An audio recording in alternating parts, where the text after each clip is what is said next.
Level design is easily one of the hardest aspects of making a game. Coming up with fun mechanics is one thing, but making a fun level that utilizes all those mechanics is more challenging than you might think. There is, however, a secret technique I use when designing levels that totally changed the way I make games. So today, I'm going to tell you about my 5 core principles of level design that appear in all kinds of games. I guarantee that following these 5 principles will lead you to making great level designs in no time. If you learned something new in this video that helps you with designing your own games, consider subscribing to my channel for new game design videos every week. Alright, let's get started. For the first principle, let's talk about having a clear goal. Now, this might seem obvious at first glance, but it's actually something I think a lot of modern games get wrong. A clear goal is something for a player to always have in the back of their mind while playing through a level. At the end of the day, reaching that goal is the driving force that keeps the player engaged. So you want to make it as obvious as you can what that goal is right away. In the context of a game like Dark Souls, for example, the goal is to reach the next bonfire. It's a very clear visual cue to let the players know that they can finally relax again.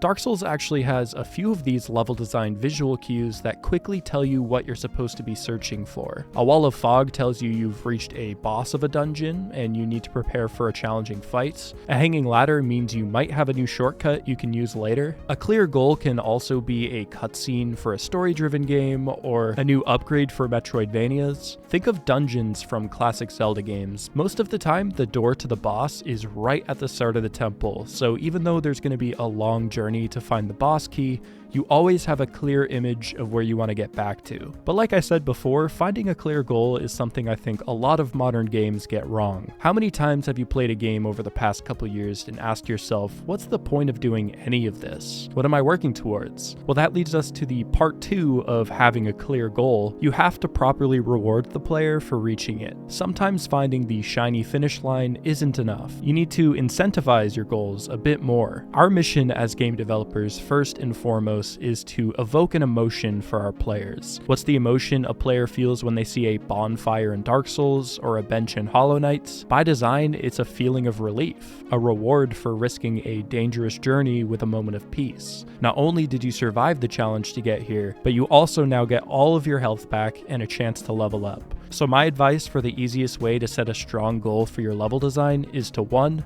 make it as obvious as you possibly can, and 2, make the goal worthy of being a goal. Regardless of what kind of game you're making, having a clear goal that the player can visualize in their head can be reason enough to keep playing your game, but properly rewarding your player for reaching that goal is just as important. I mentioned this in my gameplay loop video a while ago, but if the player always has a goal to strive towards, a clear picture in their head of where they need to go next, there's a lot more of a chance of them seeing it through. Principle number 2, keep it fresh. Designing one level is easy enough, but giving each level their own identity and keeping the player excited to try new levels is the real challenge. If you look at a game like Super Mario, what's the main driving factor for the player? Throughout the game, there aren't any major upgrades or changes to the core mechanics, so how can we keep the game from getting stale? Well, that's where keeping things fresh comes into play. If every level has the same art, the same challenges, or the same enemies, it's easy for a game to start feeling repetitive and even boring.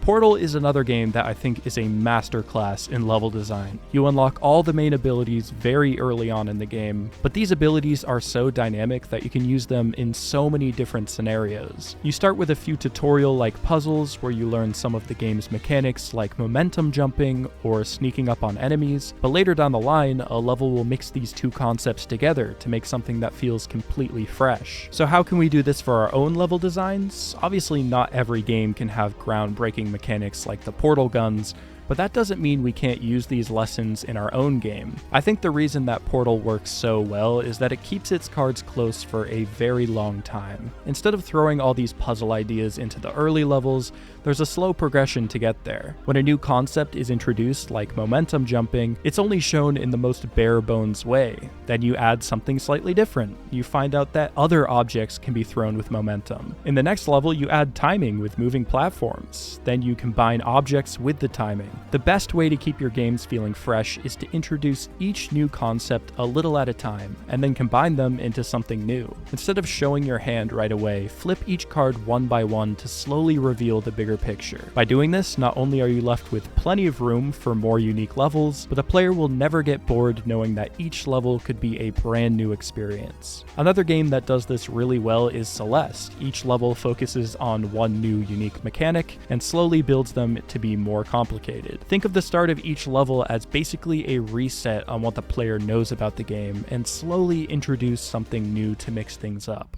The third principle of level design is don't waste space. Believe it or not, this is unfortunately very easy to fall into. I find myself doing it when designing levels all the time. The idea that bigger means better is just not true. Don't waste yours or the player's time with useless space. Whether you're making a small platformer or an open world RPG, it's tempting to make these big open areas that really have no reason to be there. It's a complaint I have with a lot of games. Why build a mountain if there's nothing on it? Why make a castle if there's no treasure inside? Let's use an example. What's the purpose of a village in an RPG? Well, its primary function is to restock on items, maybe sell some stuff, or stay at an inn. Let's start here. If a player wants to quickly buy some supplies, heal their party, and relieve their carrying weights, don't make them run back and forth just to do all that. Put it all in one place, and I promise they will thank you.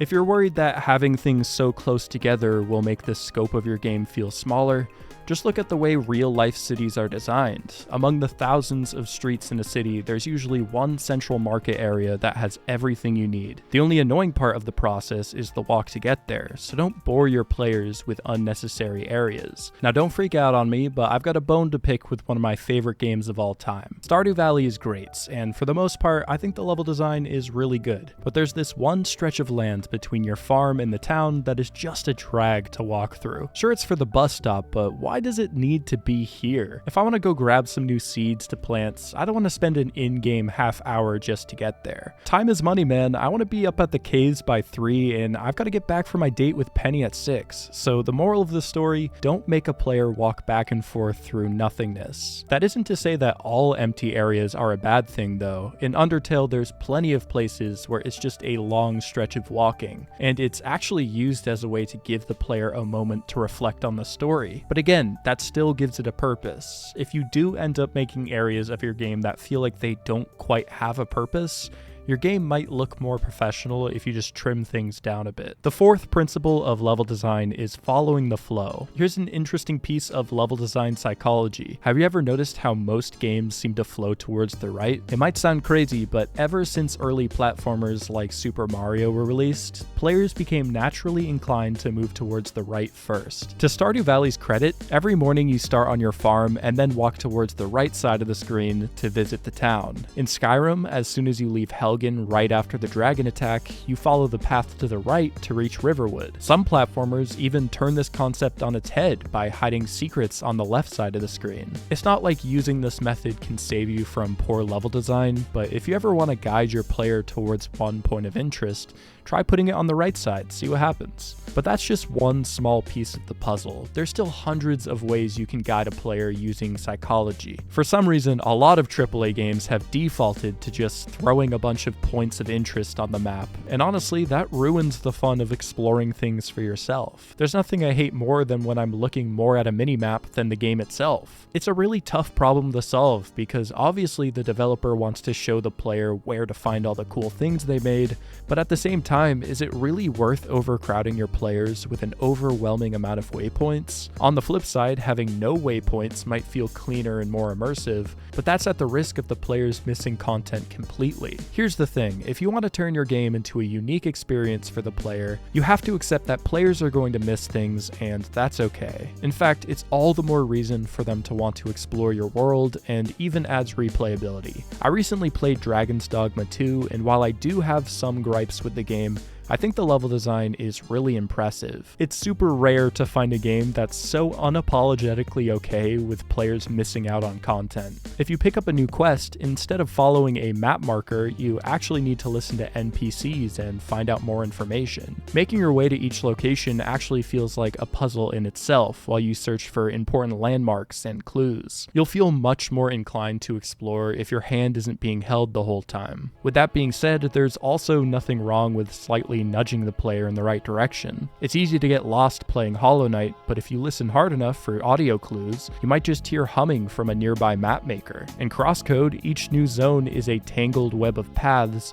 but you probably didn't even realize that all these levels are carefully laid out and funneling you towards the exit. It's okay to lead a player in the right direction, you just gotta be a secret tour guide. If you give your levels a natural flow, players will probably follow it. And finally, the fifth principle of great level design: your game is a language. Every principle before this is important in its own way, but understanding the language of your game is by far the most essential way to design levels well. The truth is, level design is just another layer on the onion that is your game. You can have great looking art, a beautifully crafted story, fun mechanics, but the only way to make any of this matter is to find the synergy that brings all these elements together. Together, these components create the language of your game, a palette for which the player and the developer can both understand and feel confident in. I'll give you an example from my own experience. When I started building levels for my speedrunning platformer game Rem Runners, the levels were okay, but it definitely felt like something was missing. My original vision for the game was to be fast-paced, challenging, and satisfying, but the levels I made were really drawn out and confusing. To be honest, I was kind of just making things up as I went without any strong understanding of what I wanted out of the game. I was designing levels in a way that I've seen work in other games, but not levels that were suited to my own game. That's why understanding the language of your game is so important. If you're trying to make a fast-paced platformer with an emphasis on speedrunning,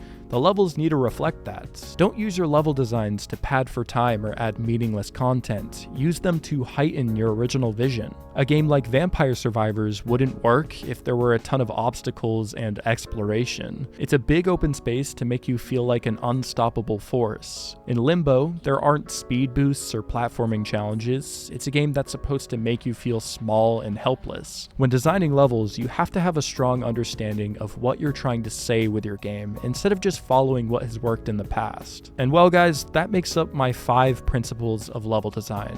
If you follow each of these steps when designing your own levels, then I'm confident that you're on your way to making a truly special experience for your game. What are some tips that helped you with designing your own levels? Let me know in the comments. Consider subscribing to the channel for more game dev related videos. I'd really appreciate it. We also have a Discord server with a bunch of cool developers who are sharing their own projects. We'd love it if you joined. Hope you guys have a great rest of your day. Keep on gaming to the fullest, and I'll see you later. Peace.